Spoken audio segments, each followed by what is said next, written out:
The former Director General of the National Signals Bureau, Kwabena Boahen, has defended his innocence against allegations of financial impropriety, detailing the expenditure of special operations funds in a letter written from his custody at the Economic and Organized Crime Office, EOCO. In the letter dated May 5, 2025, and addressed to the National Security Coordinator, Boahen asserted that some of the funds he is accused of misappropriating were utilized to cover allowances for members of parliament.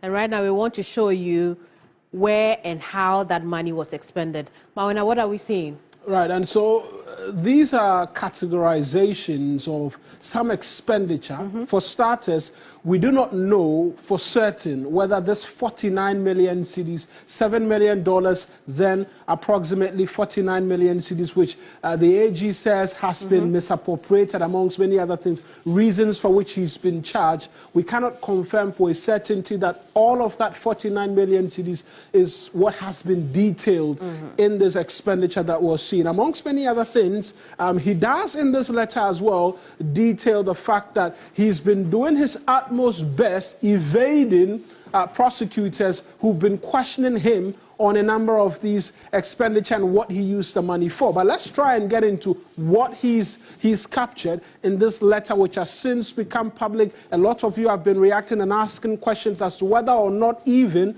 these details should have been leaked to the media. We'll get perspective on that shortly, but let's try and walk you through exactly what it is that he's been saying. And so we categorize first off the parliamentary special enactment, which is monies, he says, were made towards, were paid to MPs for special allowance. And so the first of its kind was between 2020 and 2021. The stated sum is 960,000 cedis. He says the allocation was under the National Signals Bureau's Act 2020. It was for MPs' allowance, and the committee listed or named here is the Defense and Interior Committee of Parliament. Now, fast forward 2024. Just last year, 309,000 cedis was paid to MPs, also described as allocation under NSB for MPs' allowance. Remember, this was for the enactment of the National Signals Bureau, which was paid in 2020. What we've not got really clearly is what this allowance was for, but we do know that it went to the Subsidiary and Legislative Committee of Parliament. So that's the payment, he says, was made to Parliament. We move away from there. He also details election special operations, allowances and logistics, and some monies which were expended in that regard. December of 2022, 7.2 million cedis in for allowances and logistics for the elections. The purpose, this time there's a specific purpose attached to this, stability of the nation and for peaceful polling. And so amongst many other things, they conducted polls to assess what the tide was like, whether it was Nana Addo Dankwa Akufo-Addo, who was the NPP's candidate in 2020, or John Mahama, President Mahama now, but as he was then, former President Mahama, in that particular election, and it covered various personnel and their activities. Then, in December of 2024 as well, 6.7 million cedis. Allowances and logistics for elections.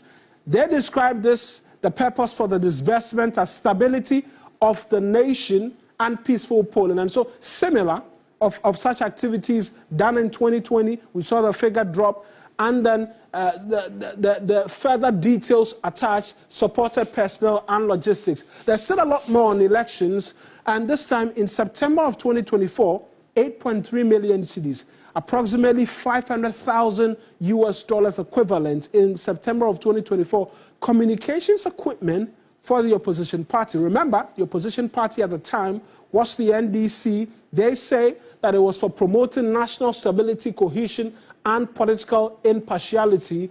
And then the last one, which I'm going to walk you through, December of 2024, 5.1 million cedis. They say they procured vehicles, the 2024 Nissan Patrol Platinum, 2024 Nissan Patrol Titanium, and then a 2022 Land Cruiser GXR.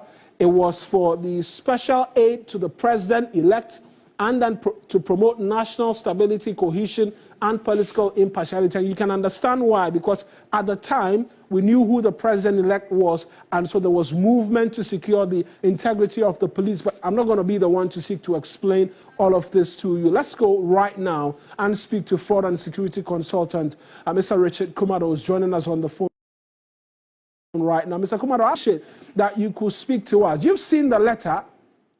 For starters, does it come to you as a surprise, and the appropriateness of such details being made public thereof? For it to be made public, I haven't seen anything on the spreadsheet that speaks to classification or classified documents. Particularly for those of us who work within the security intelligence community, we are aware of some of these transactions and some of these activities by the Signal Bureau. So I'm not surprised at all that it has come up. If you look at the transactions in the spreadsheet, it is clear that the decision makers at the Signal Bureau has veered off their core mandate and have moved into some other areas which we will call unnecessary. When it comes to a combined national security operation such as election, right, it is not the duty and the responsibility of any of the agencies involved to finance it. Those activities are usually financed from the National Security Secretariat. Unless the Signal Bureau, on their own, they are engaging in a unique activity pertaining to what they do as a core institution of the National Security Council. So it is very worrying and it is very shocking to see that huge sum of money, and it's purported to have used to finance election and election-related activities.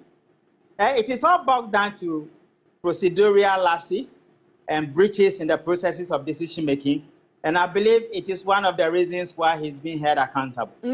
But in this letter, we see him writing to the National Security Coordinator, seeking to, amongst many other things, ask for his own verification of activities he's had to supervise. And so, in one breath, we can make an argument that the National Security Coordinator then should have details on all of these dealings, and hence should be providing some verification one way or the other. That's where it brings in a lot of persons' argument that we should be having the National Security Coordinator either speaking to some of these revelations which you're describing as problematic.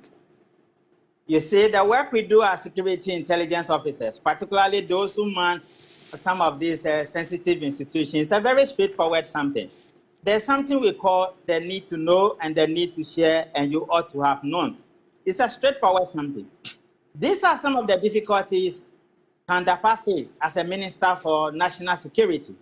And anytime you hear many of these institutions changing their names, one of the predominant factors that led to the changing of the name and the new laws, which you saw the parliamentarians being given those monies, was to create a room for some of these financial expenditures. In the days of the NPP, you have a minister who is being challenged about who controls the purse. So what did he do? He went to change the law from Act 526 to Act 1030. That gave him the leverage to be the commander in charge of the finances. Then you have the Bureau of National Communications being changed to Signal Bureau, and you'll be surprised to know that the core functions are the same. Whether it's military intelligence or defense intelligence or it's Bureau of National Investigations or National Intelligence Bureau or Bureau of National Communications or National Signal Bureau, the core functions are the same. The predominant argument among many things those days was the spending officer. And you will be surprised that the job we do, it follows a standard procedure. So for the head of the Signal Bureau to be financing an entire operations that needed to be sanctioned one, and that needed to be, needed to be sanctioned and needed to be clarified, right, and accordingly by the National Security Minister, is a bit problematic. And I can tell you, these guys will not speak to this.